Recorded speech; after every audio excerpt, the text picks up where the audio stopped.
The day they buried her mother, 17-year-old Adaeze made a promise she never thought she would have to keep. She stood beside the fresh grave, tears running down her cheeks, while the people around her whispered words of comfort. But Adaeze wasn't listening. Her eyes were fixed on the earth covering the woman who had been her whole world, her mother. "Don't cry too much, my daughter," an elderly woman whispered beside her. "Your mother wouldn't want you to destroy yourself with tears." Adaeze wiped her face, but the tears kept coming. She looked at the grave and whispered, "Who will protect me now?" Nobody answered. Adaeze was born and raised in Enugu, in a small neighborhood where everybody knew everybody. Her father had died when she was only 8, leaving her mother, Mama Ngozi, to raise her alone. Life had never been easy. Her mother sold akara and pap every morning beside a busy road. Sometimes she returned home with barely enough money to buy food. Yet she always smiled. "Your education is my investment," Mama Ngozi would tell her. "I may not leave you money, but I will leave you wisdom." Adaeze believed her. She was brilliant in school and dreamed of becoming a lawyer someday. But after her mother's death, everything changed. There was nobody left to pay her school fees. Her mother's relatives gathered one evening and began discussing what should happen to her. One of them, Uncle Namdi,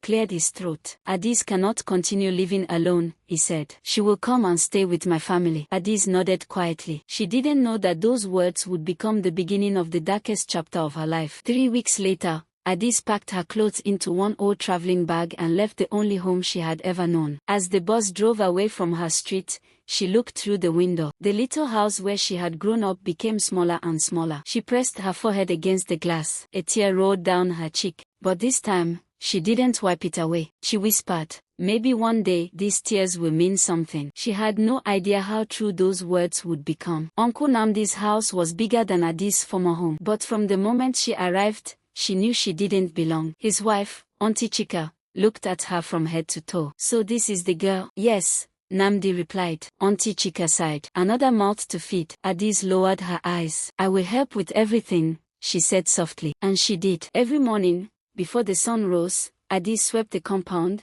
fetched water, washed dishes, prepared breakfast, and helped get the children ready for school. Then she would hurry to school herself. But Auntie Chika soon began giving her more work. Sometimes Adaeze arrived at school late. Sometimes she came without eating. Sometimes she slept during lessons because she had been awake since 4 in the morning. Her grades began to fall. One afternoon, her mathematics teacher called her aside. "Adaeze, what is happening to you?" "Nothing, Ma. You used to be one of my best students." Adaeze forced a smile. "I am still trying." But she wasn't okay. She was simply learning how to hide that she wasn't. Then one evening, Auntie Chika found her reading a law textbook. "What are you doing?" "Reading." "You still think you are going to university?" Adaeze looked up. "Yes, Ma." Auntie Chika laughed. "University? With whose money?" Adaeze became silent. "You should be thinking about how to help this family instead of wasting time on books." That night, Adaeze cried quietly beneath her blanket. She cried because she missed her mother. She cried because she was tired. She cried because her dreams seemed to be disappearing. But something strange happened. After crying for almost an hour, she sat up. She looked at her mother's old photograph. And suddenly,